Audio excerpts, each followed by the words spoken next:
Almost all losers will attempt to pass themselves off as nice guys. And I mean the infantile dependent types. I'm not infantile and dependent, I'm nice. So some nice guys are competent, but all infantile losers, except those who've fallen completely off the edge of the world and are resentful beyond belief, they're going to pass themselves off as nice guys. And that's a major problem, because what woman in her right mind wants a dependent man? You might as well just have a child, right? At least the child has an excuse. And I think this is so important, because I get tired of guys saying, I'm a nice guy. I'm like, really? You're out doing charity work every week? You're down at the church every week putting together the kids' camp? Because I bet if you were doing that, women would find you attractive. I bet you're just kind of weak. When you feel like shit, it's supposed to be warning you that your life is shit and something must change. And it's supposed to inspire you to push harder.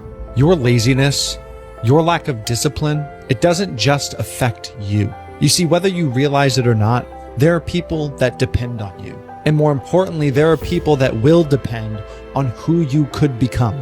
Who you decide to be matters. This isn't just about you enjoying your life. When you're too fat to run around and play with your kids, that affects them. When someone falls ill in your family and you're too broke to help them, that affects them. When you haven't developed the mental fortitude and the mental strength to deal with difficult situations, and a truly difficult situation arrives and you're too wrapped up in your own problems to help anyone else, that affects them. If you are not going to do it for yourself, do it for the people that depend on you to be the best you.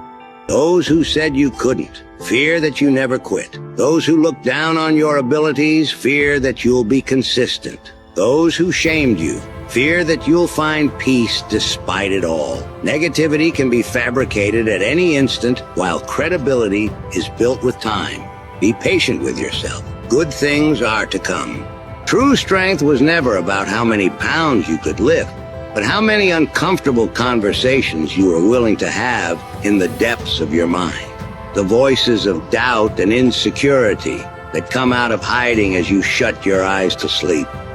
Have the courage to take the fight to them, for the fears you don't face will become your limitations. It all starts here, and sometimes you will have to convince yourself that it's possible. But I am a testament that you can come from nothing and build a beautiful life, that you can go from zero to hero, from peasant to king, if you change the way that you think. And if you don't know how to change the way that you think, begin to digest new information. Stay away from the haters, stay away from the losers, stay away from the people with weak minds and weak mentalities, and find those people that empower you. Find those people, elevate your spirit and your soul, and understand that your potential, my friend, is limitless. You, my friend, are limitless, but you must believe. And if you can believe, all things are possible. You know exactly what you need to do. Stop pretending like you don't know. Most of you already know what problems you need to solve in your life. You already know what direction you want to go in. You just need to do it. Well, I don't really have motivation. The conditions are never going to be perfect. There's never going to be a perfect time. You're not going to be motivated every single day. The weather's not going to be perfect. The stars aren't going to align. You just have to do it. Don't you want to be confident? Don't you want to be happy? Don't you want to be successful? Don't you want to feel like you're above average? Don't you want to be the exception to the rule? Don't you want to be different from everyone else? Or are you just going to sit around? You're just going to take the cards you've been dealt. You're going to take your current situation, your current circumstances, your current circle, and just take it all lying down. Is that what you're going to do? No book is going to do the work for you. No podcast is going to force you to buckle down and get started. I can tell you all the things that I want to, but at the end of the day, you have to actually do the work. You have to actually take action. You have to move the needle. I can't move it for you. Nobody can move it for you. You don't need to be perfect every day. You don't need this grand master plan. You don't need to have everything figured out. You don't need to try to build Rome in a day. You don't need all these stupid morning routines and all these rituals and stuff. Keep scrolling through motivational TikTok. Keep listening to your podcast, listening to your audiobooks. At the end of the day, you're either moving the needle or you're not. You can continue to play with yourself by thinking about achieving your goals, or you can actually do it. The fact that it is difficult to do is the key component into the fact you want it in the first place. If it wasn't difficult, everyone would have it and you wouldn't want it because no one would respect it. It's supposed to be hard. Life is supposed to be hard. You're supposed to think this is terrible. You're supposed to suffer and smile through the pain regardless. Discipline is the key to success in all realms as a man. And if you lack it, you stand no chance. So when I wake up in the morning, I don't dress warm. I wear my fucking underwear and I go outside. It's 40 degrees this morning. And I walk out and I lift the lid on that Morosco cold plunge and I see the fucking ice floating up in there. And every day I climb in. That's brutal. And I just get in there for 3 minutes in the morning and then I work out.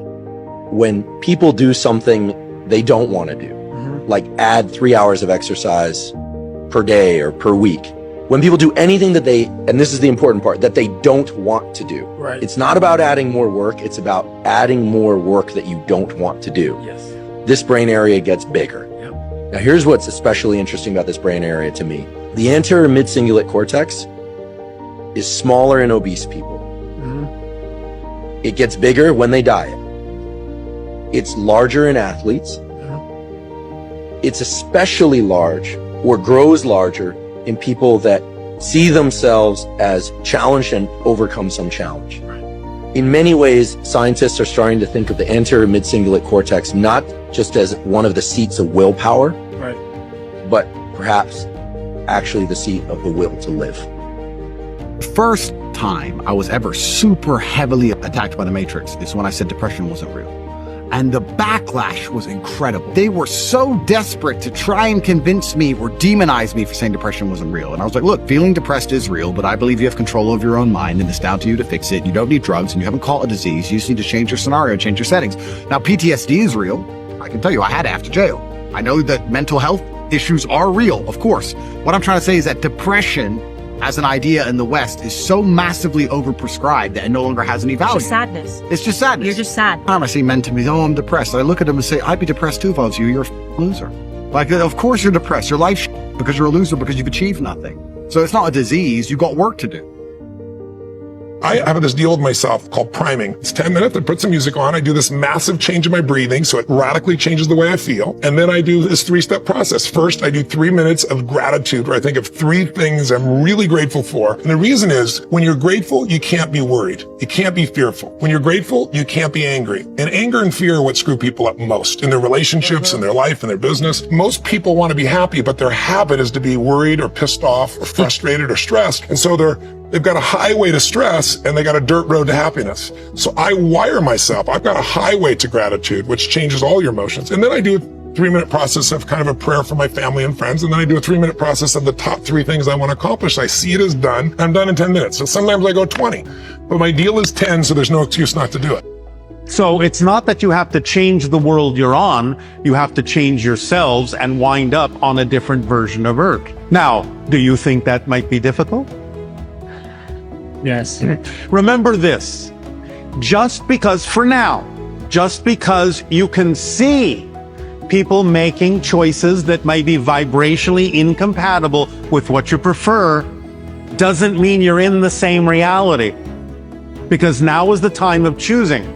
It's like there are glass walls between the different realities. You can see what's on the other side. You can see people making choices that are not vibrationally compatible with you and the world that you prefer, but that doesn't mean that they're affecting you, because what they're doing can't penetrate the glass wall. It just gives you an opportunity to see it so that if you agree with it, you can choose it, just like it gives them an opportunity to see you. So if they agree with you, they can choose the way you're doing things as well. But eventually, this splitting prism of all these different reality choices will eventually become so isolated that you will only eventually in the years to come experience people that are basically compatible vibrationally with the path that you have chosen, and you will no longer see the other ones. But for now, you can still see it all because you're getting it all out on the table to give you all the choices so you... To forgive someone so that you can heal a relationship means that they have to confess what they did, they have to assess why it was wrong, they have to come up with an alternative way of behaving, and then they have to swear, by all that's holy, so to speak, that they're not going to do that again in the future. And then I think, and you might say that the devil in your mind that's still accusing you might say, well, what you did is so terrible that you should never be let off the hook. And I would say that is that if that's the criteria that you use for judgment, then everyone's doomed, because everyone makes mistakes in their lives. And I would say probably everybody makes unforgivable mistakes. And so if we're going to take ourselves apart about that permanently, then we're all ruined. You healed your wounds instead of spreading the pain. That's true strength. In a world where hurt often gets passed on, choosing to break the cycle and heal rather than harm is a powerful act. As Carl Jung said, "I am not what happened to me. I am what I choose to become." Instead of letting your pain define you or dictate your actions, you took control and turned it into something transformative. It's easy to lash out when you're hurting, to spread your pain in an attempt to alleviate it. But it takes courage to confront your wounds head-on, to sit with your discomfort and work through it rather than project it onto others. Healing isn't just an act of self-care. It's an act of compassion for the world around you. By choosing to heal, you've stopped the ripple of pain, creating space for peace, growth, and true resilience. That's not just strength, it's grace.